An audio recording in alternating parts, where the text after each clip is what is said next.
मैं डॉक्टर आशुतोष दास, साइकियाट्री से assistant professor KMC medical college and hospital Maharajganj से बात कर रहा हूँ।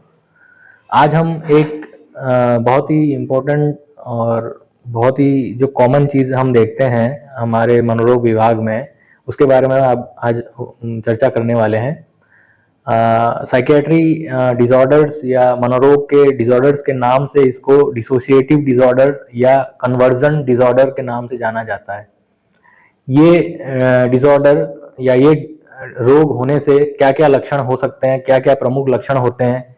और मरीज किस लक्षण को लेके सामने डॉक्टर को प्रेजेंट करता है, डॉक्टर के सामने आता है, वो आज हम बात करेंगे।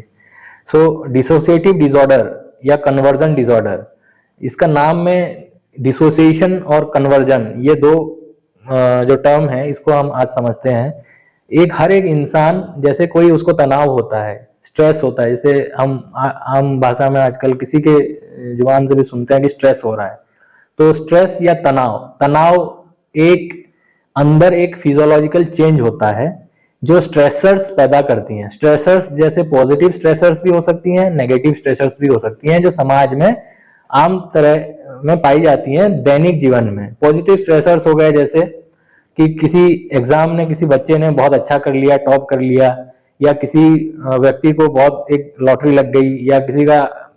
कल को शादी होने वाली है तो उसका शादी का डेट आ रहा है,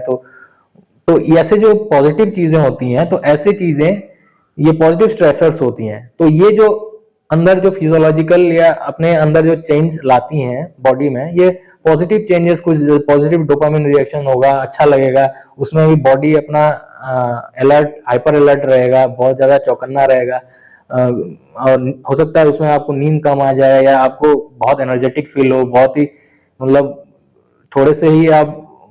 उसमें एफर्ट में बहुत सारा काम कर सकते हैं। तो ये पॉजिटिव स्ट्रेसर्स होते हैं, उसके अलग पॉजिटिव स्ट्रेस बॉडी में होता है। वैसे ही नेगेटिव स्ट्रेसर्स होते हैं, और नेगेटिव स्ट्रेसर्स ही वही स्ट्रेसर्स हैं जिसके कारण बीमारियां या जो हम आमतौर पे जो देख रहे हैं ये सब चीजें होती हैं। नेगेटिव स्ट्रेसर जैसे किसी का कोई फेल हो गया, एकदम एग्जाम में फेल हो जाता है, किसी का कोई पैसा डूब गया, किसी की कोई डिवोर्स हो गया, किसी का किसी फैमिली में किसी का कैजुअलिटी, किसी का लॉस हो जाता है। तो ऐसे स्थिति में जो नेगेटिव हार्मोन्स जो बॉडी में ऑटोमेटिक जो रसायन जो अपने बॉडी में हो रहे हैं, तो उसके कारण कुछ नेगेटिव स्ट्रेसेस बॉडी में होने लगते हैं, जिसके कारण मरीज को परेशानियां शुरू होने लगती हैं। जैसे उसको थकान महसूस हो रहा है, उसको नींद नहीं आ रही है, उसको भूख नहीं लग रही है, पेट जैसे ब्लोटिंग सेंस, पेट भरा भरा सा लग रहा है, उसको ऐसा मतलब जो धड़कनें हैं वो बहुत ज्यादा तेज होने लग जा रही हैं, पसीना, हाथ पैर में पसीना पसीना हो रहा है, जो सांस है वो ढंग से उसको लेने में तकलीफ महसूस हो रही है, वो बहुत तेजी से आपने देखा होगा कि ऐसे मरीज जो आते हैं तो बहुत इस तरीके का जो ब्रीदिंग होता है, इसको शैलो ब्रीदिंग कहते हैं। मतलब गहरा नहीं, मतलब shallow, deep breathing and shallow breathing मतलब बहुत ही तेजी से वो एक सांस को कंप्लीट कर रहा है, बहुत सारे सांस वो ले जा रहा है, जिसके कारण वो क्या हो रहा है, उसके दिमाग में उसका ऑक्सीजन जो है वो हाइपर, मतलब कार्बन डाइऑक्साइड जो होता है, जो ऑक्सीजन ड्राइव के लिए वो जरूरत होता है कि आदमी अंदर ऑक्सीजन का स्वतः वो आ जाए, तो वो खत्म हो जाता है तेजी से सांस लेने के कारण। तो फिर वो क्या होने लगता है, उसको चक्कर आने लगते हैं, वो गिरने लगता है, या फिर वो बेहोश हो जाता है। अब सुना होगा आपने, महिलाएं, किसी से लड़ाई हो गया, किसी झगड़ा हो गया, या बच्चे हैं एकदम से एग्जाम फेल हो गए, या कुछ किसी ने, पिताजी ने या किसी दोस्त ने डांट दिया, टीचर ने फटकार लगा दी, तो जो एक ह्यूमिलेटिंग जो एकदम एक माहौल हो जाता है, उस स्थिति में उसको एकदम से ये नेगेटिव स्ट्रेसेस पैदा हो जाते हैं, जिसके कारण उसके अंदर ये सब चेंजेस आने लग जाती हैं कि जैसे सांस का तेज हो जाना, धड़कनें तेज हो जाना, हाथ पैर में पसीना आ जाना, भूख ना लगना, नींद ना आना, थकान होना, तो ये चीजें तो नेगेटिव स्ट्रेसर्स। तो ऐसी स्थिति में अपने बॉडी का एक डिफेंस मैकेनिज्म होता है। जैसे हम कोई भी, जैसे हम बात करते हैं कोई रोग होता है, जैसे कोई वायरल इन्फेक्शन हो गया, किसी को सर्दी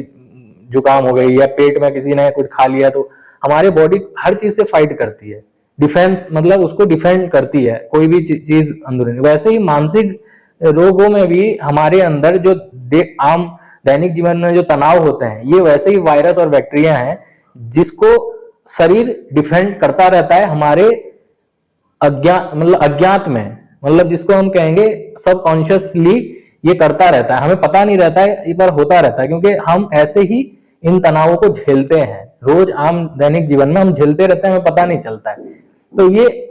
इसे कहते हैं डिफेंस मैकेनिज्म। तो इन डिफेंस मैकेनिज्म में से एक डिफेंस मैकेनिज्म जो हम देखते हैं वो डिसोसिएशन या कन्वर्जन है। ये ऑटोमेटिक होता है। इसके लिए किस व्यक्ति में होगा, कैसे होगा, किस व्यक्ति में ये ज्यादा पाया जा रहा है, तो जिन व्यक्तियों में ये डिसोसिएशन या कन्वर्जन जो टाइप ऑफ डिफेंस जो है तनाव को झेलने के लिए ज्यादा पाई जा रही है, तो इनमें ये एक डिसऑर्डर हो जाता है। जैसे कोई चीज अति हो जाती है तो तभी ये बीमारी के रूप में प्रकट होती है, जो डिसोसिएटिव डिसऑर्डर कहते हैं। तो हम आमतौर पे ये बीमारी हम देखते हैं जो छोटे बच्चे होते हैं या एडोलेसेंट पीरियड के बच्चे होते हैं, छोटे बच्चियां होती है, ज्यादातर फीमेल्स 15 से 20 साल की उम्र के बीच में, या कह लीजिए 11 से 19 साल जो एडोलेसेंट पीरियड होता है, इस उम्र में ज्यादातर हमारे जो तनाव को झेलने का एक क्षमता होता है, और जो हमारा कल्चर है इसमें कि थोड़ा सा जो महिलाओं को हो या बच्चियों को थोड़ा सा इतना छूट नहीं होता है कंपेयर करेंगे लड़कों से या बड़े वयस्क पुरुषों से, तो उनको कम छूट रहती है। बहुत सारे रेस्ट्रिक्शन या कटकड़ाएं जो होता है उनको लगाया जाता है, तो वो फिर उसको खुल के एक्सप्रेस नहीं कर पाते हैं या 5 लोगों के साथ सामने वो शेयर नहीं कर पाते हैं। तो वो चीजें क्या होता है, अंदर ही अंदर कॉन्फ्लिक्ट करता है। जैसे मान लीजिए वो कुछ सोच रहा है कि ऐसा होना चाहिए, वैसा होना चाहिए, हमें बाहर जाना चाहिए, या पढ़ाई के लिए ये करना चाहिए, या हमें डांस करना है, या हमें सिंगिंग करना है, या हमें आर्ट करना है। तो जो चीजें वो चाहते हैं, अगर मान लीजिए कोई भी कन्फ्लिक्ट होता है, कन्फ्लिक्ट से तनाव होगा, तनाव से वो अगर डिसोसिएशन हो रहा है उस फैमिली में। जैसे कई बार ये भी देखा गया कि ये सीखते हैं, जैसे हम सामने देख के सीखते हैं कि मदर को है या ग्रैंड मदर को है। बहुत सारा ऐसा भी पाया गया है कि ग्रैंड मदर या मदर को या आंटी या मौसी फूफी, घर में किसी को ऐसा अगर कोई व्यक्ति है जिसमें ये पाया जा रहा है, तो उन बच्चों में, उनमें से कोई 1-2 बच्चों में वो ज्यादा पाया जाता है। तो इस फेनोमेनन पे भी वो कई बार वो दूसरे तरीके से एक्सप्रेस करते हैं। जैसे मैंने कहा कि सांस तेज करना, धड़कनें तेज हो जाना, नींद ना आना, भूख ना आना और बेहोश होते रहना। तो ज्यादातर ऐसे मरीज प्रेजेंट करते हैं कि हमारा मरीज बार बार बेहोश हो रहा है, बार बार बेहोश हो रहा है, बार बार बेहोश हो रहा है, गिर जा रहा है, बेहोश हो रहा है।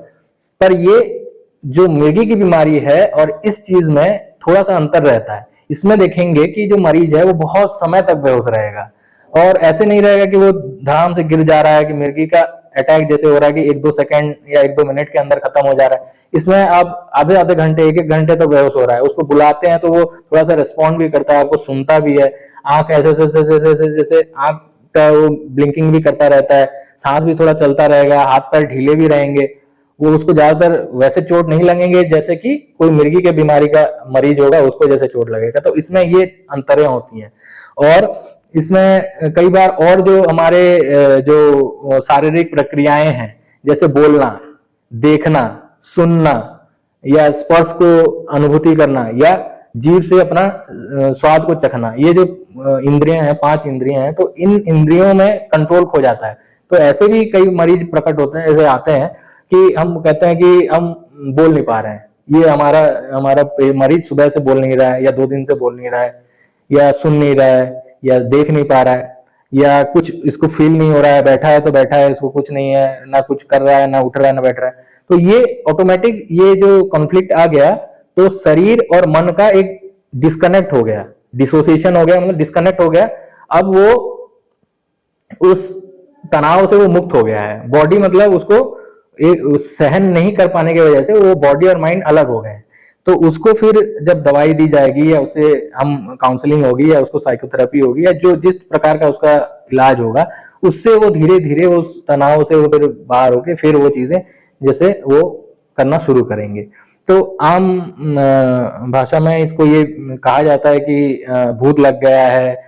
या माता आ गई है, या कौन प्रवेश कर गया है, झाड़ फूक बहुत किया जाता है। तो उससे वो भी एक टाइप का, जिसे हो सकता है कि उसमें भी इंप्रूवमेंट आ जाए ऑब्वियसली, कि क्योंकि हम उससे कुछ बोल रहे हैं अब करने के लिए। और इनमें सबसे बड़ा एक फेनोमेनन होता है कि इनको आप आसानी से आप किसी बोल के या कह के आप एक काम करा सकते हैं, जिसे सजेस्टिबिलिटी कहते हैं। सजेस्टिबिलिटी जो फेनोमेनन है, जैसे हिप्नोटाइजेशन में यूज किया जाता है, किसी व्यक्ति को अगर हिप्नोटाइज करना है तो उसमें ये डिसोसिएशन का जो फेनोमेनन है बहुत ज्यादा पाया जाता है। तभी आप अगर एक्सपेरिमेंट करेंगे 10 बच्चों को या 10 औरतों को या 10 पुरुषों को अगर खड़ा करेंगे और उनमें देखेंगे, अब आंख बंद करके ये कुछ आप कहेंगे वो कर रहे हैं, उस हिसाब से आप फॉलो कर रहे हैं, तो जिनमें सजेस्टिबिलिटी बहुत ज्यादा पाई जाती है तो उन लोगों में वो हिप्नोटाइज होने के चांसेस भी ज्यादा रहते हैं। वैसे ही डिसोसिएशन में भी झाड़ फूक जो करते हैं या जो चीजें कहते हैं ऐसा करो वैसा करो, आंख खोलो सो जाओ, तो उससे भी वो व्यक्ति जो वैसा करता रहता है वो थोड़ा सा ठीक हो जाता है। तो फिर कई बार ठीक तो हो जाता है, पर लंबे टाइम तक अगर उस चीज को वो उसी तरीके से अगर लेता जाएगा कि जब भी बीमार हो रहा है झाड़ फूक करा रहे हैं जा रहे हैं, फिर तो वो आगे चल के कहीं ना कहीं एंजाइटी या डिप्रेशन का बीमारी बन जाता है। तो